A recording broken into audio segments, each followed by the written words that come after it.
Another day, another DIY nails. Just a reminder, hindi po ako licensed nail tech and I'm doing this just for myself. So here, I'm done prepping my nails and here I'm using acetone to clean and remove oil in my nail. I'm just using cotton ball to wipe my nails with acetone. Before anything else, I'm using another Sexy for our base gel. Remember, this is a must for a long-lasting soft gel extensions. Just cure it for 60 seconds. After curing it for 60 seconds, I'm using medium almond soft gel tips. Don't worry, maglalagay ako ng yellow basket para hindi na kayo mahirapang maghanap. And this is my favorite nail tip glue. Dahil hindi siya mahirap gamitin lalo na for beginners. It is also from Bomb. At ililink ko rin to sa aking yellow basket. This is one of my holy grail. Kasi kita nyo naman, hindi siya dumidikit sa kamay. It is not sticky at all. Medyo moldable na nga siya actually. And let's start! Final ko na rin pala yung soft gel tips ko before putting the nail tip glue. Maglagay lang tayo just enough sa bottom. Dahil mag-i-spread pa siya pag nilagay na natin siya sa ating nails. Since wala pa akong spot UV ray, dito muna natin siya i-cure sa ating UV lamp.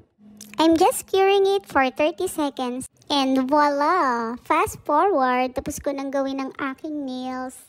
Disclaimer lang, ito yung pinaka-basic na cut eye na gagawin natin. So here, I'm using dark color para sa ating base. The shade Ruby Red 019. It is also from Bomb. And here, I am applying the gel polish gently. One coat lang yung ginawa ko dito. Pero I make sure na coated siya evenly. Then I cure it for 30 seconds. Now, for the cat eye. Here, I'm using Bomb Clear Radiant Cat Eye. Again, ilalagay ko sa aking yellow basket lahat ng materials na ginamit ko para hindi na kayo mahirapang maghanap. And now, let's apply the Clear Radiant Cat Eye. By the way, final ko nga pala ang aking soft gel tips bago ko nilagay ang gel polish para seamless siyang tignan sa aking nail bed. Once we're done applying the gel polish, here's where the magic begins. Here, I'm using Bomb Nail Art Magnet. I'm only using the side of the magnet and gently move it forward near to my nails. Just position the magnet vertically. As you can see, you can manipulate the metallic particles within the polish. Then cure it for 60 seconds. After curing it for 60 seconds, we will going to finish it with our top coat. And this is from Another Sexy. By the way, nung nakita nga pala ng asawa kong ginagawa ko to, amazed na amazed siya sa cat eye kasi magic daw. So once we're done putting our top coat, let's cure it for another 90 seconds.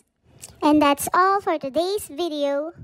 Let me know kung gusto mo pa ng mga ganitong klaseng video. And see you on the next one. Bye!